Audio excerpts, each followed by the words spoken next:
Good afternoon, student. Today we are going to continue our poem "Keeping Quiet" by Pablo Neruda.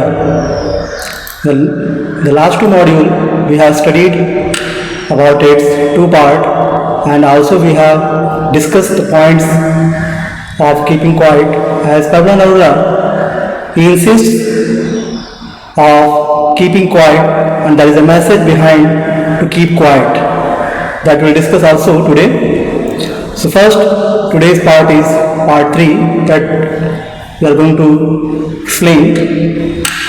The lines are 25 to 31. They are, if we were not so single-minded about keeping our lives moving and for once could do nothing, perhaps a huge silence might interrupt this sadness of never understanding ourselves and of threatening ourselves with death. If you are not so single-minded, student, what is the meaning of single-minded? Single-minded, actually we all know that we must be single-minded because by that single-minded we can achieve our target easily. That's why the poet also telling us that we should first of all be a single-minded person, and we should also focus on our lives, that should be keeping our lives moving. As in the earlier stanzas we have discussed that the poet doesn't fear of total inactivity. He only agrees with the silence, with the keeping quiet and so on. So here he is also saying that we should also be focused on single-minded, and we should also keep our lives moving, and for once could do nothing. It means for once, for the counting number 12, we should keep silence, we should stop our activities, we shouldn't do anything. Perhaps a huge silence might interrupt this sadness. If we will not do this thing, then what happened? Then a huge silence. You can see here in the image, there is a silence of the ocean, and we all know that is the silence, that a huge silence might interrupt this sadness. What type of sadness?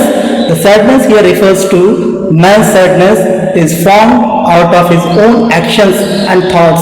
He is the creator of all disasters. We all know that whatever the sadness in a person's life, he is also the creator of those. Of never understanding ourselves.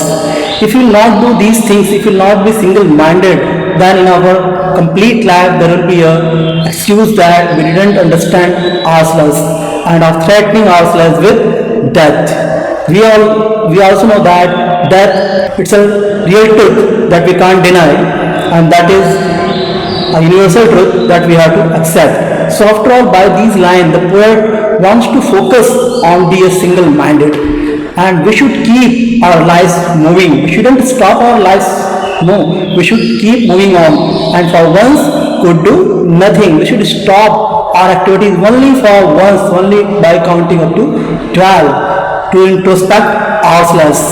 And then after, if we will not do these things, then perhaps a huge silence that will interrupt this sadness of never understanding ourselves and of threatening ourselves with the death. So student, you understood about these lines. Let's see about the figure of speech of these lines. First of all, we were. The poet used here alliteration. Okay student? So let's see your next lines. Line number 32 to 34. Perhaps the earth can teach us as when everything seems dead and later proves to be alive. If you not do these things, we know that the earth, the poet mentioned here the earth as a teacher, because he also personified the earth as a teacher that teaches us the value of a life. We all know that on this earth, by the help of nature, everything, whatever the thing is going to take its birth, one day it will be die. But there is also a life cycle that the poet mentioned here in the last two lines here, when everything seems dead and later proves to be alive. We all know that after death there is a life. So the life cycle of nature, when autumn dies nature, the spring gives life. We know that just like a plant. In autumn season, that plant is going to be die. You can say that it is going to be withered, and after that when spring season comes, a new life takes place in it, and then after we can say that the spring gives life. So here the earth who can teach us about a very real message of this life that we can see here. As when everything seems dead, a letter is to be alive. So the poet also used here antithesis. So we can see here there are two figure of speeches, personification and antithesis. So student, there is also given in the picture, you can see here, there is a tree that shows about the autumn season and also the spring season. Let's see the next two lines are here. Now I'll count up to 12 and you keep quiet and I'll go. These are the last two lines of this poem, and in these last two lines the poet wants to tell us that he is just going to count to 12. Why does here the poet say that he is just going to count up to 12? What is the message behind count up to 12? The count up to 12, it shows that it's a small number, small limit of number, and in that limit of number a person usually stop his activities and introspect himself and also retrospect. That the poet focus here, and when he will observe his activities, he will observe whatever the harms he had done, and what is his life will be in future. That the poet wants to tell us. And you keep quiet and I'll go. That is the message of this complete poem. Let's see here. Let's revise this poem once again. So student, see that keeping quiet. First of all, keeping quiet, you all know that keeping quiet, it means it's not to be a complete silence. It's only a message. He is giving us a message, a piece of introspection and retrospection. It means keeping quiet. It's a piece of introspection. Firstly, a person used to introspect himself. It means he used to observe his own qualities.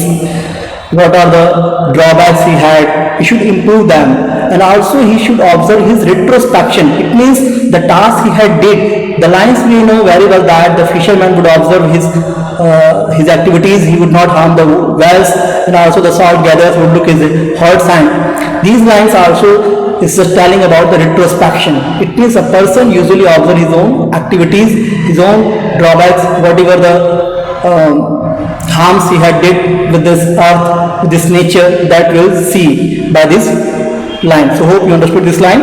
Next point is there. A message for unity, peace, universal brotherhood. This keeping quiet poem also has a message of unity. When we'll just keep quiet, we'll on a single platform, we'll just be an unity, and also there is a peace, there is also universal brotherhood. That shows. There is also not inactivity but super activity. The poet doesn't agree with the total inactivity. He is telling about the super activity. It means we are to just focus on the poet's message. We doesn't show our total inactivity. The poet does not agree with the death. And the last fourth point is there. A message of peace and scorn to tyrants and warmongers.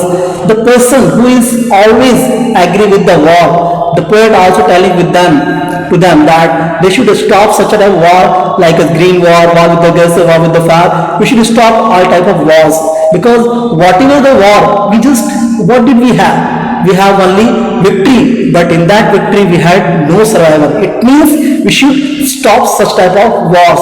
So these are the complete poem's message. So student, hope you understood this message, this poem very well. Let's practice. There are some questions that we have to solve.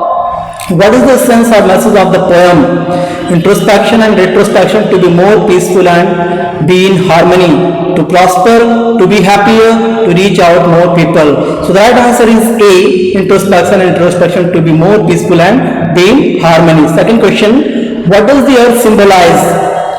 Preservance and new beginning from seemingly stillness, greenery, prosperity. So the right answer is A, preservance and new beginning from seemingly stillness. We know that the poet also agrees here. He is agree with the nature's life cycle that we had discussed.